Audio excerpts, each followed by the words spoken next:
నిజంగా నేను దొంగని కానండి.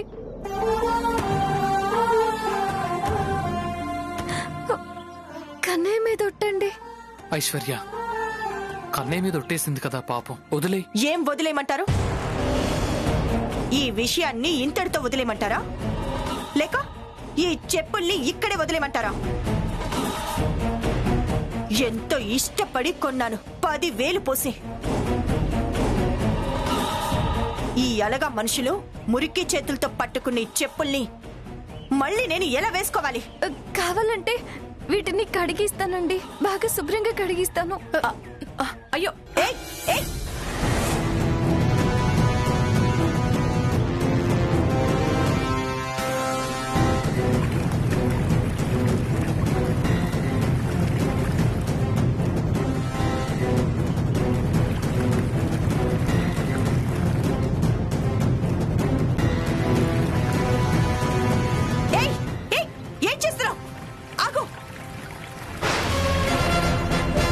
కడిగేశానమ్మా, బాగా కడిగాను.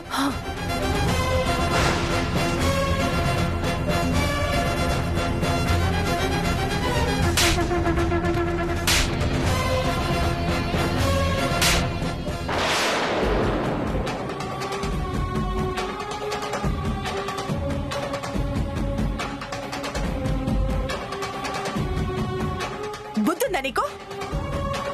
ఈ చెప్పులు నీళ్ళల్లో తడిస్తే నాశనం అయిపోతాయి, ఎందుకు పనికిరావు. ఇవ్వవే, నా చెప్పులు నాకు ఇవ్వవే. 10,000 పెట్టి ఈ చెప్పుల్ని నాకు తెప్పించివ్వాలి.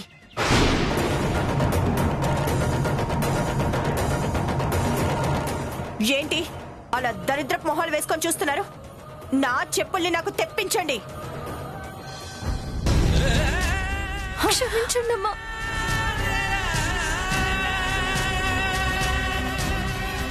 నీ మురికి చేతులతో నా కాళ్ళు ముట్టుకోవద్దు. క్షమించండి అమ్మా, పొరపాటు అయిపోయింది. అవి తడపకూడదని తెలియక చేశానమ్మా.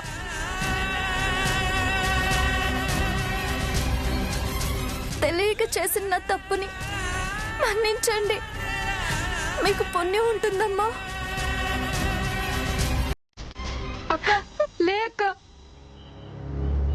ఐశ్వర్య, గుడికి ప్రశాంతంగా రావాలి, గుళ్ళో ప్రశాంతంగా ఉండాలి, గుడి నుంచి ప్రశాంతంగా వెళ్ళాలి అంటారు. పోయిన చెప్పుల గురించి ఉన్న ప్రశాంతతని పోగొట్టుకోకూడదు. వెళ్దాం పద.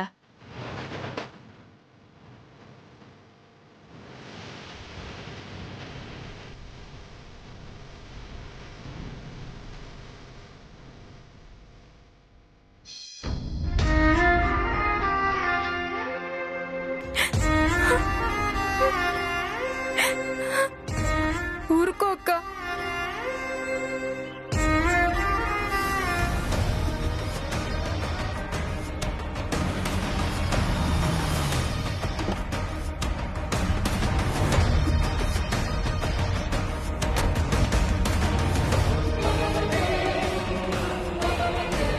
చిలకమ్మ, అది అవ్వగానే భోజనం ఏర్పాట్లు చేయి. అలాగేనమ్మా.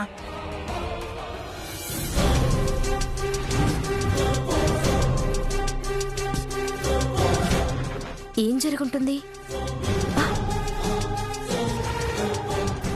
వసంత, దర్శనం బాగా జరిగిందా వసంత? బాగానే జరిగిందండి. అంతా బాగానే జరిగింది, కానీ చివర్లో అసంతృప్తి మిగిలింది.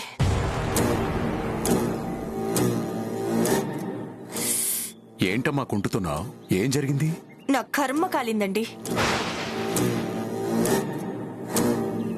ఇంట్లో కూడా చెప్పులు వేసుకొని తిరిగే నేను బయట చెప్పులు లేకుండా నడవాల్సిన కర్మ పట్టింది.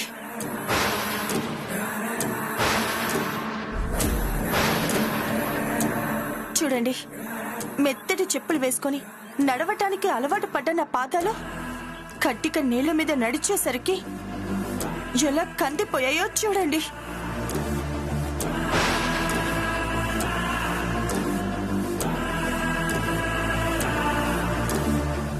ఇదిగో చూడండి, గులకరాయి గుచ్చుకుంది.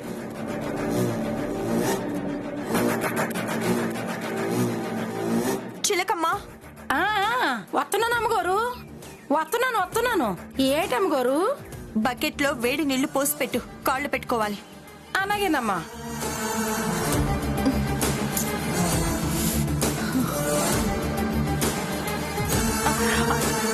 అక్క, అసలు అలా గుళకరాళ్ల మీద ఎందుకు నడిచావు ఐశ్వర్య? గుడి దగ్గర పార్కింగ్ దాకా నడిచే రావాలి కదక్క. అంటే నీకు చెప్పులున్నాయి కదా అని. ఉన్నాయి, చెప్పులున్నాయి. ఫారిన్ నుంచి తెప్పించుకున్న చెప్పులున్నాయి. కానీ వాటి మీద ఒక దొంగ కన్ను పడింది. ఏయ్!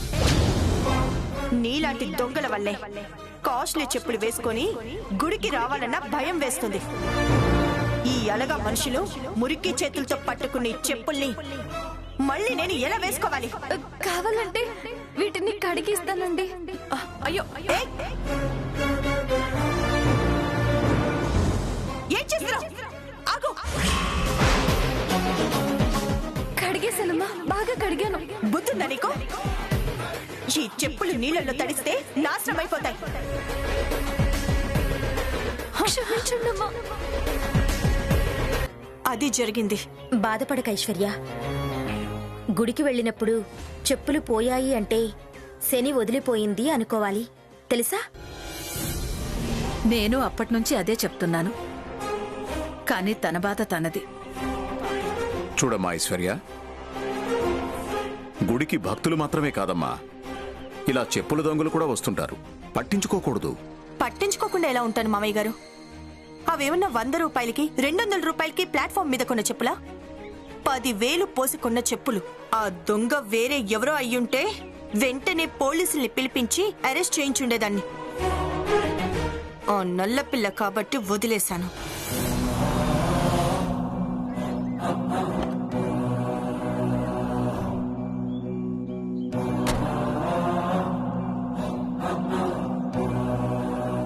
నల్లపిల్ల? ఎవరా నల్లపిల్ల? అదే మావయ్య గారు, ఆ రోజు కృష్ణాపురం నుంచి గురువమ్మ గారితో కలిసొచ్చింది కదా ఓ నల్లపిల్ల.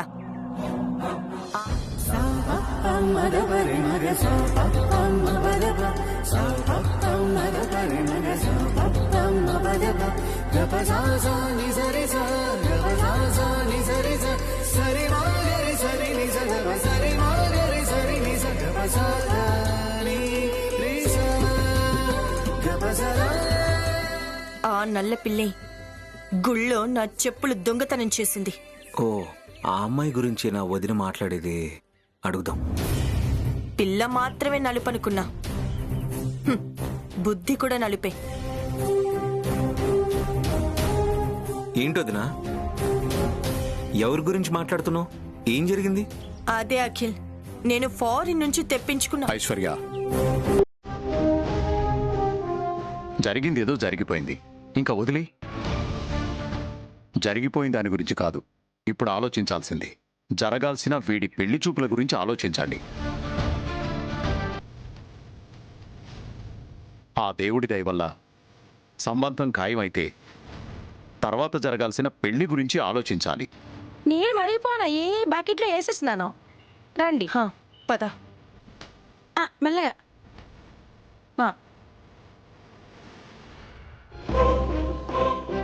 అవును, జరిగిన దాంట్లో తప్పంతా నీదే. నేనేదో ముచ్చటపడి కాస్ట్లీ చెప్పులు వేసుకున్నాను. ఆ ముచ్చట తీరే వరకు కాసేపు అటు ఇటు నడిచి తర్వాత ఆ చెప్పులు అక్కడే పడేసేదాన్ని.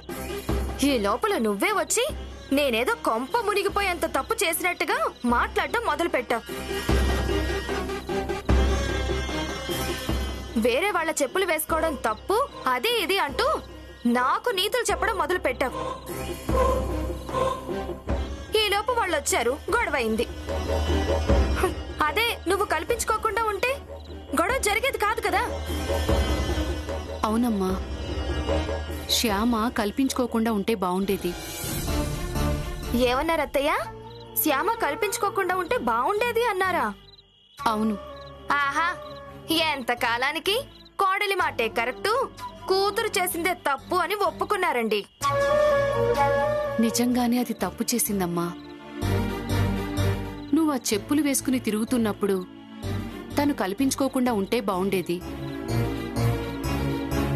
వాళ్ళొచ్చి నీ కాళ్లకున్న చెప్పుల్ని చూసేవాళ్లు, నిన్నే దొంగ అనేవాళ్లు.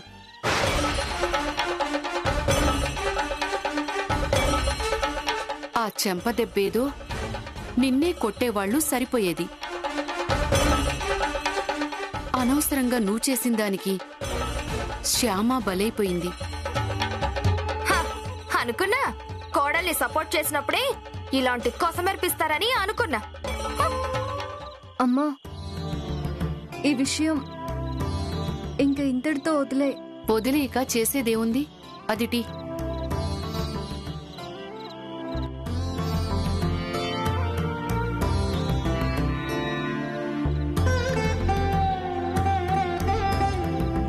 కన్నయ్య, అమ్మ అనుకుంటున్నట్టుగా పుండరీకాక్ష పూజ పూర్తి చేశాము. ఇక కిట్టు ఆరోగ్యం సంగతి నువ్వే చూసుకోవాలి. నా ఆరోగ్యం సంగతి ఒక్కటి చూస్తే చాలా కన్నయ్య, ఇంకేమీ చూడక్కర్లా. ఇంకేం చూడాలరా? నీ పెళ్లి సంగతి చూడొద్దా? అమ్మా మనిద్దరి గురించి కోరుకుంది కదా, నీ సంగతి కూడా చూడమని కన్నయ్యకి చెప్పు. చెప్పనక్కర్లేదురా, కన్నయ్య చూసుకుంటాడు.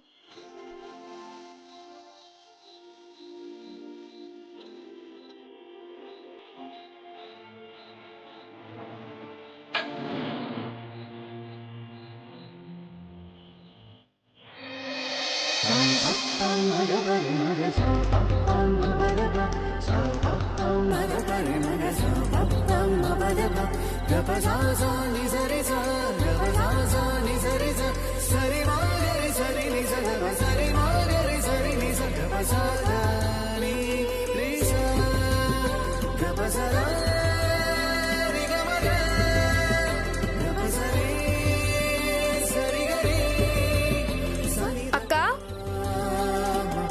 అక్క అక్క, మన ఇంటి ముందు ఈ గుండె దొరికింది.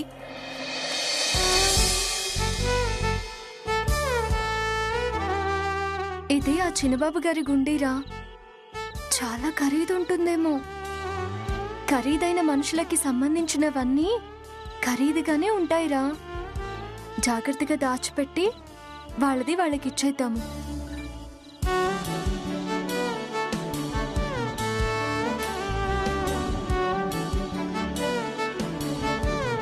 అక్క, ఈ గుండె చాలా ఖరీదైందన్నావు కదా? అవునరా, చాలా ఖరీదైంది.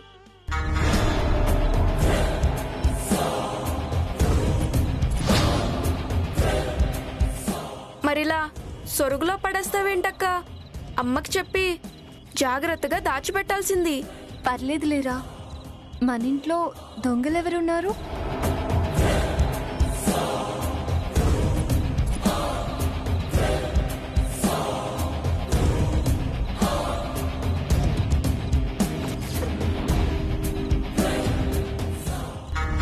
ఇంటి దొంగని ఈశ్వరుడు కూడా పట్టలేడు.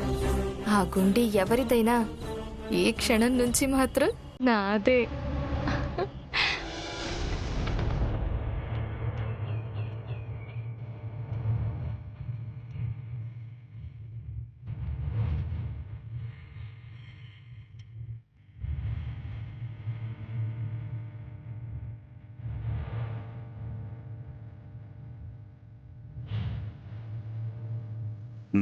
ఈ ఫైల్ ఆడిటర్ శ్రీనివాస్ గారికి పంపించు. Okay sir. Good morning sir. Oh very very good morning. కూర్చో కూర్చో. నాకు చాలా టెన్షన్గా ఉంది సార్. టెన్షనా? ఎందుకు? ఎందుకేంటి సార్, అవతల ఆనంద్ గజపతి వర్మ గారికి ఈరోజు పెళ్లి చూపులని చెప్పారు కదా. అవును, వాళ్ళు వస్తారు, పెళ్లి చూపులు చూస్తారు. నువ్వు నచ్చావని ఖచ్చితంగా చెప్తారు. ఇంకెందుకు టెన్షన్? నేను నచ్చుతానా నచ్చనా అని కాదు సార్ నా టెన్షన్. పెళ్లి చూపులంటే నా పక్కన కనీసం నా మమ్మీ డాడీ అయినా ఉండాలి కదా సార్. ఉన్నారు. ఉన్నారా? ఎక్కడున్నారు? ఎక్కడ కావాలనుకుంటే అక్కడుంటారు. నీకేమైనా డౌట్ ఉంటే మమ్మీ డాడీ అని ఇప్పుడే గట్టిగా పిలు, ఇక్కడికి వచ్చేస్తారు. పిలు. మమ్మీ మమ్మీ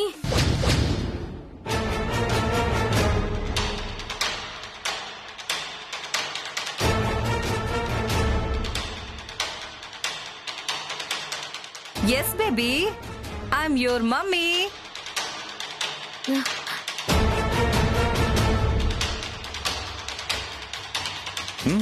డాడీని కూడా పిలువు.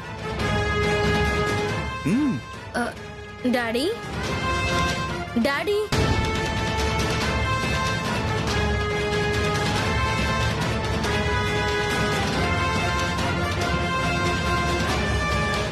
Yes baby, I'm your dad.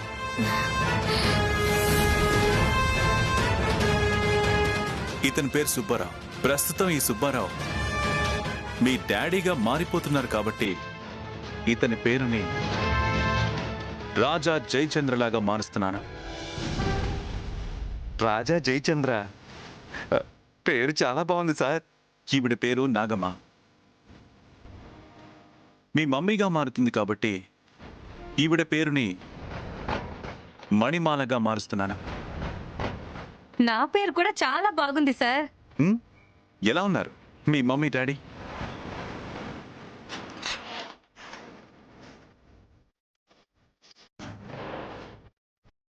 నా అంత గ్లామర్ లేకపోయినా ఓకే సార్, కానీ గెటప్స్ మరి మిడిల్ క్లాస్గా ఉన్నాయి. డోంట్ వరీ, పెళ్లి చూపుల టైంకి రిచ్ గెటప్లోకి మారుతారు. అలా అయితే ఓకే సార్. సార్, మరి పెళ్లి చూపులు ఎక్కడ ఏర్పాటు చేస్తున్నారు? రోడ్ నెంబర్ 12లో నా ఫ్రెండ్ శ్రీకాంత్ గెస్ట్ హౌస్ ఉంది. దాంట్లో పెళ్లి చూపులు ఏర్పాటు చేస్తున్నాను. Okay sir. సుందర్ సార్, వీళ్ళ ముగ్గురిని గెస్ట్ హౌస్కి తీసుకెళ్ళి పెళ్లి చూపులకు రెడీ చేయి. Okay sir. రండమ్మా రండి. Thank you sir. Thank you sir. వస్తాం సార్.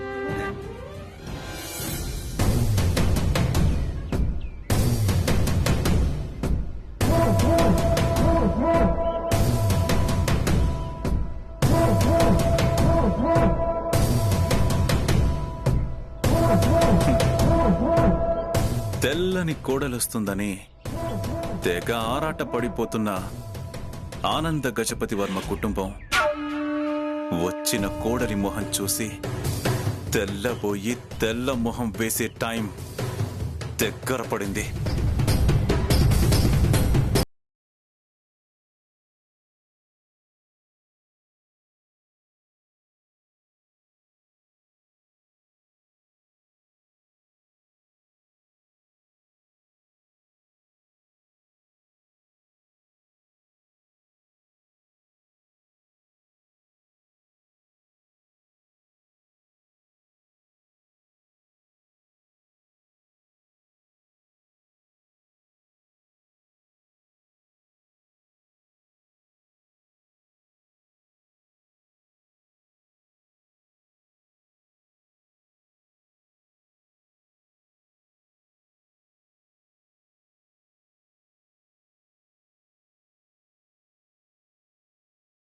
నీ మొహంలో కనబడట్లేదు. ఈ పెళ్లి చూపులు పెళ్లి నీకిష్టం లేదా నాన్నా? అదేం లేదు మమ్మీ, అదేం లేదు. మరెందుకు నాన్నా పెళ్లి ప్రస్తావన వచ్చినప్పుడల్లా ఇలా డల్గా అయిపోతున్నావు?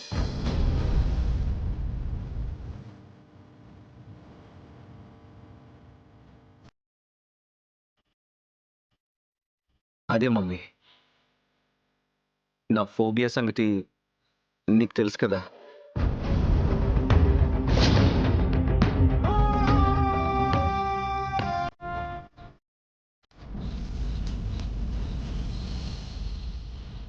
చీకటి అంటే నేను భయపడతానని నీకు తెలుసు కదా మమ్మీ. నేను భయపడ్డ ప్రతిసారి నువ్వు నన్ను పసిపిల్లాన్ని చూసుకున్నట్టు చూసుకుంటావు కదా మమ్మీ.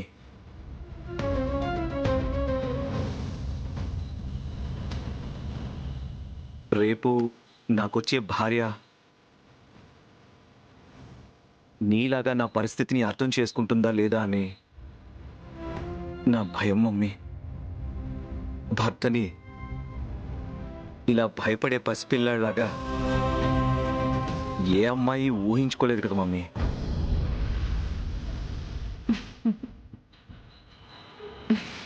ఓస్, ఇదా నీ అనుమానం? అలాంటి సందేహాలు ఏవి పెట్టుకోకు నాన్నా. ఆ దేవుడి దయవల్ల నీ భార్యగా వచ్చే అమ్మాయి ఖచ్చితంగా నిన్ను అర్థం చేసుకుంటుంది. పసిబిడ్డలా నిన్ను నేను ఎలా చూసుకున్నానో అంతకంటే బాగా నిన్ను ఆ అమ్మాయి చూసుకుంటుందిరా. నాన్నా, నీకో విషయం చెప్పనా? భార్యాభర్తలు కేవలం భార్యాభర్తలు మాత్రమే కాదు. ఆ భార్యలో అమ్మ మనసు ఉంటుంది, ఆ భర్తలో పసిపిల్లాడి మనస్తత్వం ఉంటుంది. తప్పు చేస్తే క్షమిస్తుంది, బాధ పెడితే భరిస్తుంది. తన కంఠంలో ప్రాణం ఉన్నంత వరకు భర్తని కంటికి రెప్పలా చూసుకుంటుందిరా.